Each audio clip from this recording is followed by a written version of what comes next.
I am taking a screenwriting class, and I have a few notes for Mona Scott Young. Since you want to keep shoving these sorry stories in our face, I'm going to help you and your production crew. I'm going to give you the basics, the 101 class that you all have clearly missed, because I'm going to need to see some Aristotelian unities next season, or I'm going to have you taken off the air. You will get better, and you will achieve, because this mediocrity you've been shoving to us for the past 3 years, you're going to have to make up for it. And Andy Cohen, I believe you can benefit from this class as well. So sit down and give a listen, because you both need help. So the textbook for this class is The Short Screenplay, your short film from concept to production, by Dan Gurkis.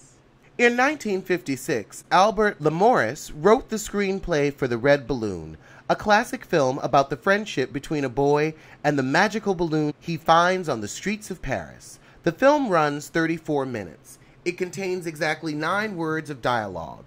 It received an Academy Award in the category of Best Original Screenplay. 40 years later, Kenneth Branagh wrote the screenplay for Hamlet. The film includes every syllable, in more or less order, of Shakespeare's 4-hour play. Branagh was nominated for an Academy Award. Shakespeare was not. Thinking about these films, you can draw one of two conclusions. One, when it comes to screenwriting, the members of the Academy of the Motion Picture Arts and Sciences are a confused lot, or two, there's more to screenplays and screenwriting than appearances may first suggest. What is a screenplay? At its simplest and most obvious, a screenplay is the written basis for a film. Looking for a definition that offers something more in the way of insight, many filmmakers turn to metaphor. Some filmmakers speak of the screenplay as a roadmap. This is useful because it encourages people to think of film stories as journeys, literally or figuratively, which they usually are. Others speak of the screenplay as a blueprint. This architectural image is helpful because it emphasizes structure, the idea that the film is something designed and constructed. Still others speak of the screenplay as a sales prospectus for a future product, the finished film. This somewhat mercenary view has reality on its side. Making your film requires money, and the way to acquire money is by giving investors and benefactors a clear idea of the story you intend to tell and the way you intend to tell it. Now let's talk about story. Story is all the underlying events of a screenplay awaiting presentation by the screenwriter. This includes even those events occurring prior to fade in, following fade out, and those taking place off screen, events that the screenwriter chooses not to dramatize. Not coincidentally, each of these metaphors, roadmap, blueprint, or prospectus, is a guide or plan for something else suggested in the provisional nature of the screenplay. So in defining this thing called screenplay, you can first say even when the writing stops, the script is never completed in the way that a novel or a poem is. A novelist may revise, and even though the language and story may improve, the work remains a collection of words, sentences, paragraphs, and chapters. The same can be said for a poet and poetry. It's measured in feet, lines, and stanzas. A screenplay is different. However brilliant, it's always in a state of becoming. You can admire a cocoon for its marriage of function and form, but ultimately, it's the butterfly that will make its way into the world. What's important in a screenplay? Judging from the success of The Red Balloon, dialogue isn't at the top of the list, although nearly every screenplay contains some of it, and some contain a lot of it. The relative unimportance of dialogue might surprise some audiences because dialogue is often the aspect of a film that people remember most. Who hasn't walked out of a movie theater saying, "Wasn't that line great when he said?" Some lines of dialogue are so memorable that they become part of the cultural landscape. For example, "Who gonna check me, boo?" Or "I said what I said." Or "Tell a kin, tell a friend, tell that heifer you hate." Even though that wasn't in a movie, I'm still starting to hear people say it.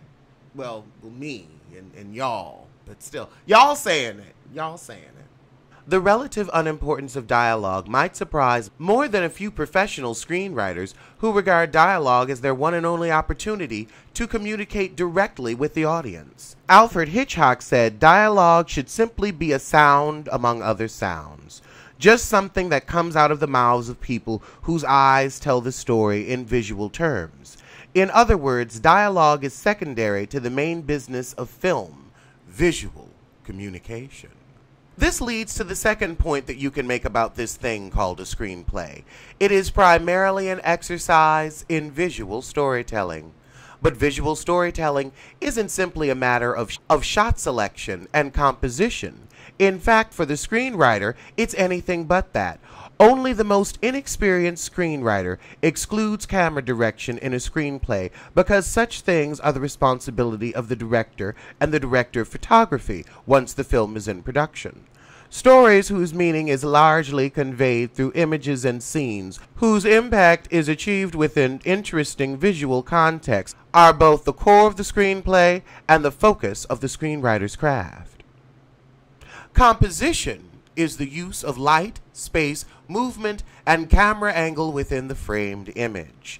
Camera directions are directions concerning the movement of the camera as it follows action or changes the view of the person, the object, or the scene photographed. Examples are pan, tilt, zoom, and track.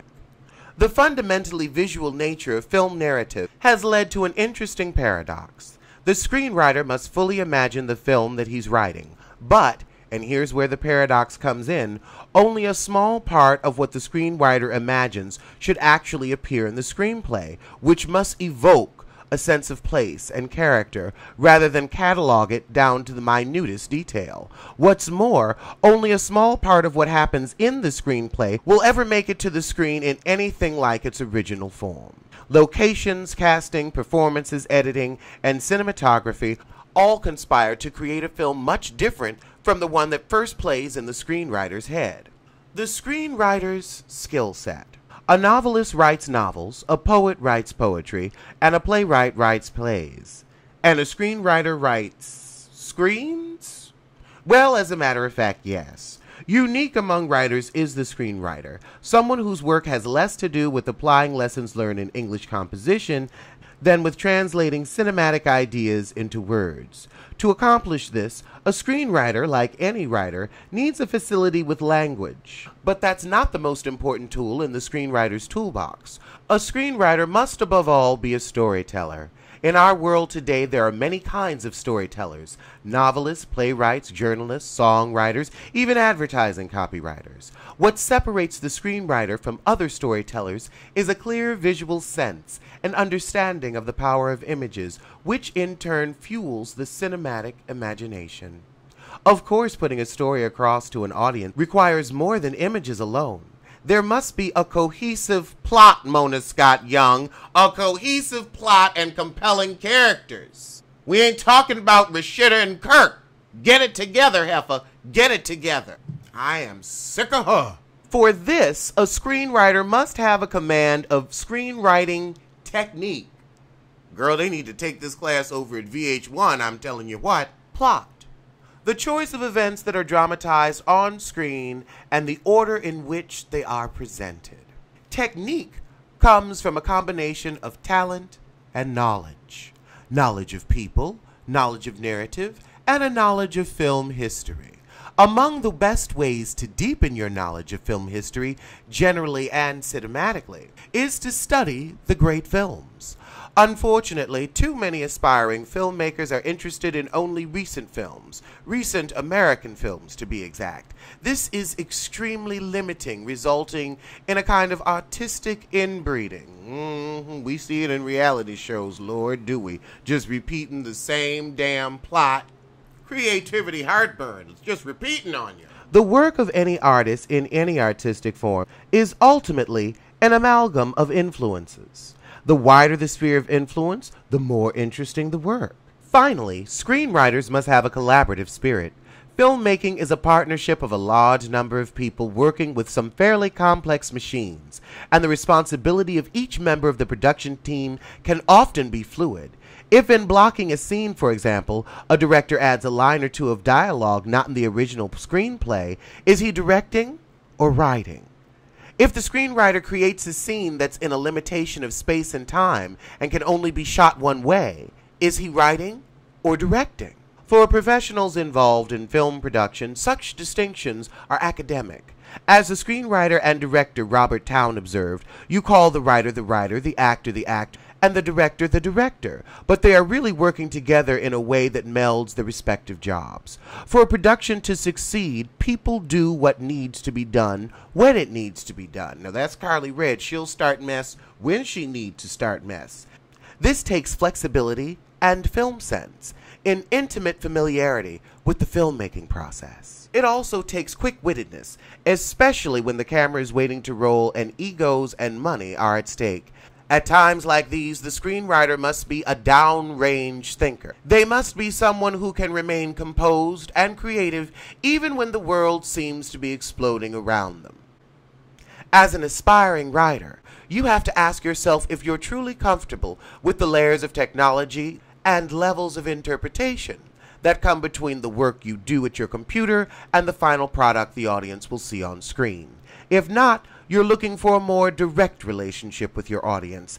There are many forms of writing other than screenwriting that permit a one-on-one relationship.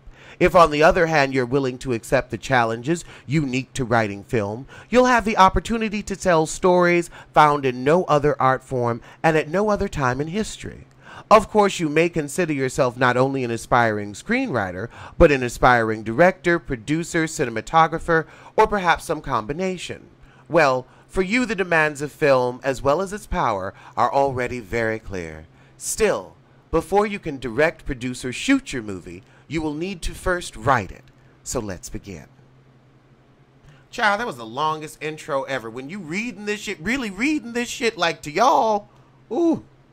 So chapter 1 is about short films, and I'm just gonna give y'all the gist. We ain't gonna read this shit word by word. I ain't got that kind of time. But I'm gonna give you the gist. It's important to understand that a short film is not simply a shorter version of a feature film any more than a short story is a shorter version of a novel. There are different styles of short films. You have the short, which is 2 to 4 minutes in length, built upon a single clear dramatic action with one crisis and usually 1 to 2 major scenes. A conventional short, which is 7 to 12 minutes in length, built upon a single clear dramatic action with 1 or more crises and approximately 5 to 8 major scenes. A medium short, which is 20 to 25 minutes in length, built upon a more complex dramatic action with multiple crises, usually underscored by a B-plot, and it has approximately 12 to 15 major scenes. A long short is 30 or more minutes in length, built upon a more complex dramatic action with multiple crises, underscored by a well-developed B-plot, and approximately 20 to 30 major scenes depending on the overall length of the screenplay. Now, a crisis is when a character encounters an obstacle. An obstacle is an emotional, intellectual, or physical hurdle that a character must overcome. The A-plot is the main plot in a film that has 1 or more subplots, also known as an action or foreground line. The B-plot is the main subplot in a film, with 1 or more subplots as well, known as a character or background line. Mona Scott Young, I'm talking to you right now. You need to keep your screenplay focused. Build a plot around a single clear dramatic action which arises from a single clear conflict. She got shit going on over here. She got shit going on over there. 80 different heifers on this show and ain't none of them got an Aristotelian unity. Now, I'm going to say it again for the cheap seats in the back. Build a plot around a single clear dramatic action which arises from a single clear conflict. To do this, dramatize a pivotal moment in a character's life rather than attempting to dramatize their entire life. If they ain't talking to Mona Scott Young, then I know something. I know something. And I clearly don't know shit because I'm back in school. Well, you know, I do know something. I know I needed to go back. And here we are at the first Aristotelian unity. Limit the time frame of the action. And action is defined as the progressive dramatic movement of the plot. Limit the time frame of the action. Aristotle had it right. The unity of time keeps a plot from going slack. Slack, Mona. Slack. I'm entitling this video a letter to Mona Scott Young. I'm trying to be educational, so I don't want to call it Nigger Scott Young, but that's what the fuck she is. She Nigger Scott Young. When you have a carnival, a cavalcade of coons, and that's how you get your coin, I'm sorry, but I can only call a ringleader like that Nigger Scott Young. If you have a problem with it, fuck you. You should always compress the action of your screenplay into the briefest time period possible. Meaning you don't stretch shit out over 4 fucking episodes, Andy. That's what this says right here. 101, don't do that shit. It says right here in black and fucking white. You're acting like an ass. The plot for a short film, which is, let's be honest, that's what the fuck these reality shows is, should never take place over months or weeks.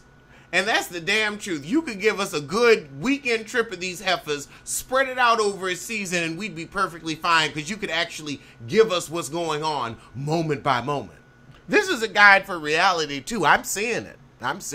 Why shouldn't the plot take place over months and weeks? Because it diffuses the dramatic tension, and oh, does it, all them filler-ass episodes. To further increase dramatic tension, consider a time lock. They said that that's why they always got bombs in the movies and shit, because it makes you, get to stepping. That's what we need. We need bombs on these damn reality shows. I don't want people blown up, but, fuck up Chateau Charest or something. Ain't nobody living there. Charest, you gotta read people and carry enough bones, or we gonna give your house back to the contractors that you grifted to get it. Now that would be a time lock. Get on it, Andy, get on it. Limit the number of characters. I mean, it's like this book is just written to Mona Scott. Limit the number of characters. Limit. An audience connects with a film through its characters. Not only will an audience fail to identify with a large cast of characters in a short amount of screen time, it may have difficulty just telling them apart, especially when half them effers got multicolored hair. I can't tell if Jessica Dime's on her blue or her pink today. That's how she gonna announce her pregnancy. She gonna come out in a blue or pink wig. And if she's having a Deb Atney, I guess she'll come out in blonde. I will say this book is easy to read. It's very straightforward. I like it. And everything it says makes sense. I was kind of sad they're anti-mockumentary. I'm like, I love a good mockumentary. I mean, that's what the fuck Love and Hip Hop is. So, I mean, they ain't about reality, but shit, reality make money. I'm just trying to make better reality. Take a lesson, Carlos King. Take a fucking lesson. My God, none of the EPs be taking this class. I'm glad I'm taking it now. I guess they take it and then they throw everything they learned out the fucking window. Not the window, the window.